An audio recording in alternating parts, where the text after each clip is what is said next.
اهلا بكم في حلقه جديده من قناه تكتيكانو وتحليل نهائي كاس مصر واللي فاز بيه الزمالك على بيراميدز بنتيجه 3 اهداف مقابل لا شيء. نشوف مع بعض شكل الفريقين الدفاعي والهجومي ومشاكل الفريقين سواء كانت دفاعيه او هجوميه، وكمان هنتعرف مع بعض على نقاط الضعف اللي كانت موجوده عند بيراميدز واستغلها الزمالك علشان يسجل الثلاث اهداف، وكمان هنتعرف مع بعض على نجوم المباراه. يلا بينا بسرعه علشان نشوف كل التفاصيل.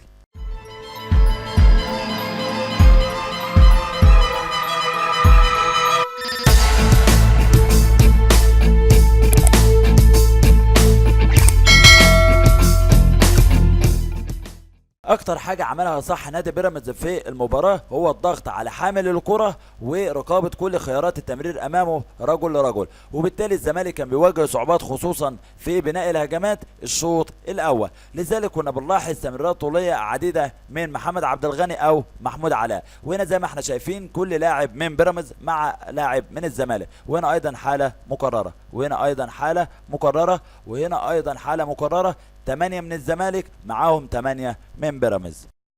بالمقابل بيراميدز ايضا كان عنده مشكله في بناء الهجمات بسبب غياب الربط ما بين الدفاع والوسط او الوسط والهجوم. هنا ما حدش بيطلب الكوره من علي جبر، بالتالي علي جبر هيلعب تمريره طوليه هتكون من نصيب لاعبي الزمالك. وهنا زي ما احنا شايفين حاله ثانيه مفيش حد بيطلب الكوره من قلوب الدفاع، وهنا حاله ثالثه، وهنا حاله رابعه، وهنا ايضا عبد الله السعيد لما بينزل وسط بجانب دونجا ما بيبقاش في حد بيربط الوسط بالهجوم، وبالتالي على مستوى صناعه اللعب والخطوره بيراميدز ما كانش بيقدر يوصل من لعب مفتوح، ولكن لما كان بيوصل من خلال اخطاء لاعبي الزمالك في التمرير. المشكله الكبيره اللي كانت عند بيراميدز انهم ما كانوش مركزين في اللمسه قبل الاخيره واللمسه الاخيره على المرمى، وبالتالي هنشوف مع بعض فرص كتير بالنسبه لبيراميدز من مساحات كانت بتظهر بين خطوط لاعبي الزمالك، ولكن بيراميدز ما كانش بيستغلها بالشكل الفعال. وهنا زي ما احنا شايفين لعب وريتمه سريع والهجمه بتخلص بسرعه من لاعبي بيراميدز لان مفيش تركيز، مفيش صبر على الكره، وبالتالي في تمريرات كتير خاطئه. هنا ايضا هجمه تانية، لعبه هنا هتكسر خطوط لاعبي الزمالك، ولكن اللمسه الاخيره زي ما احنا شايفين وقبل الاخيره ما كانتش بالدقه المطلوبه.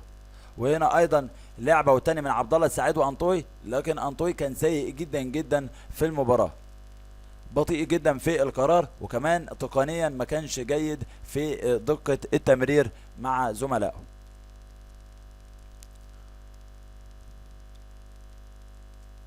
هنخلص الفيديو ونشوف اللقطات وبعدها هنروح لنقاط ضعف بيراميدز اللي استغلها الزمالك، وكمان هنشوف مع بعض تحليل الاهداف واللي كان مخطط له من مدرب نادي الزمالك.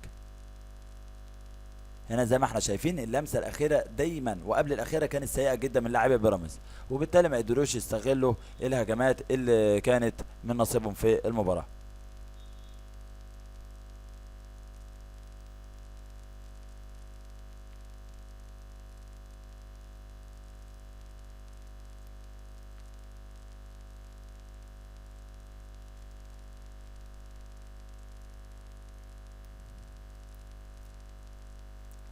بطيء جدا بطيء جدا.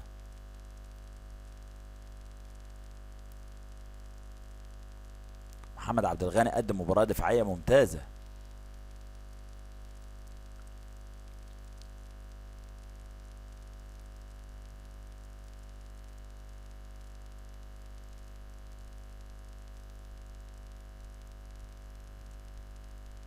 هجمات كتيرة جدا من لاعبي بيراميدز ولكن ما كانوش مميزين في اللمسة قبل الأخيرة واللمسة الأخيرة. شايفين حتى في الدقيقة 89 هو وجول راح مضيعه.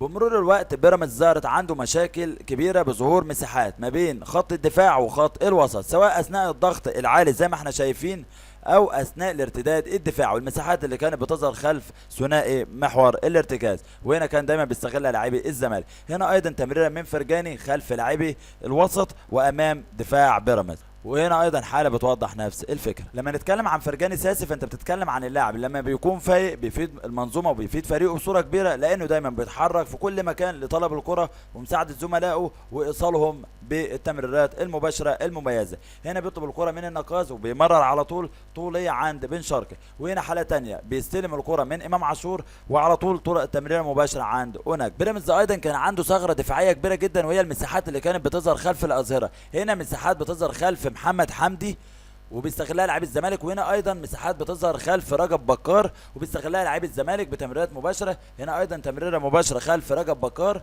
وهنا ايضا تمريره مباشره من طارق حامد خلف رجب بكار، وهنا ايضا تمريره مباشره من شيكابالا عند بن شرقي في ظهر دفاع نادي بيراميدز. لذلك لما نروح لتحليل اهداف الزمالك الثلاثه هنلاحظ انهم كلهم كانوا عن طريق المساحات اللي كانت بتظهر خلف اظهره نادي بيراميدز. هنا تمريره من عبد الغني مباشره عند طارق حامد اللي بيتحرك ويطلب الكره ويتطور جدا على صعيد التمرير، بيمرر كسر الخطوط عند فرجاني ساسي اللي موجود بدون رقابه. فرجاني بيمرر طوليه خلف محمد حمدي الظهير الايسر واللي اتكلمت عنه من نادي بيراميدز في المساحه الخاليه عند شيكابالا. ايضا رجب بكار نقطه ضعف هنا بيغطي التسلل، وبالتالي الظاهرين تسببوا بصوره كبيره جدا في الهدف. شيكابالا هيمرر على طول عند اوباما، واوباما هيهرب ويسجل الهدف الاول لنادي الزمالك. ولما نروح للهدف الثاني طارق حامد بيراوغ وبالتالي بيخلق مساحه كبيره جدا في وسط الملعب والفريق بيتحول هجوميا. هنا نجم معاه محمد حمدي والنقاز بينطلق في الجهه اليمنى بيطلب الكره من طارق حامد، وهنا اصبح الموقف الهجومي للزمالك بعرض الملعب 4 ضد 4. النقاز هيمرر بين انصاف المساحات ما بين ظهير بيراميدز محمد حمدي وقلب الدفاع، وبالتالي هيتحرك فيها ونجم هيطلب الكرة وبعدها يظهر له نقاز مرة تانية. نقاز هيطلب الكرة وهيمرر عرضية، الزمالك متفوق 3 ضد 2، وهنا هيسجل بن شرقي بعد التفوق العددي 2 ضد 1. ولما نروح للهدف الثالث ايضا تمريره كسر الخطوط من طارق حامد لامام عاشور. امام عاشور بيستلم لمسه واحده بالكعب عند فرجاني ساسي اللي بيظهر دايما في المساحه الخاليه بشكل مميز جدا.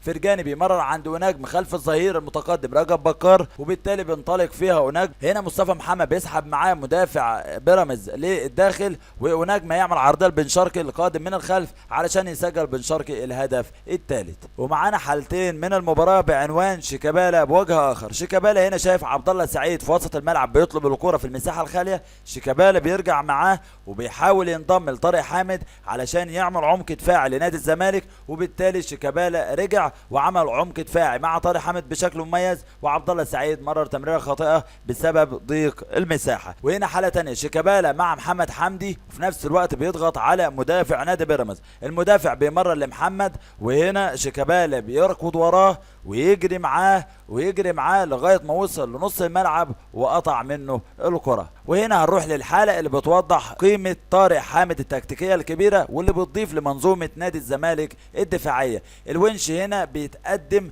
في عمق الملعب لرقابه عبده لومالا. يعمل ايه طارق حامد؟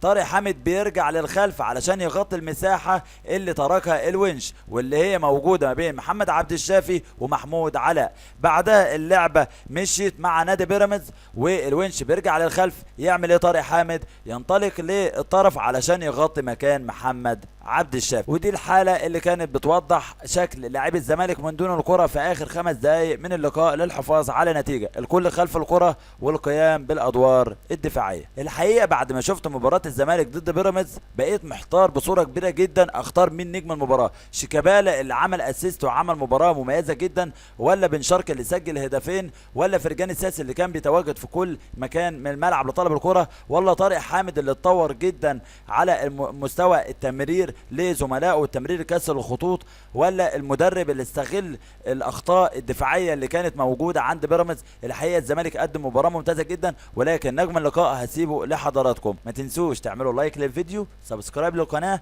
وتفعيل الجرس علشان توصل لكم التحليلات اول باول. كان معاكم احمد سيد من قناه تكتيكانو، دمتم في رعايه الله.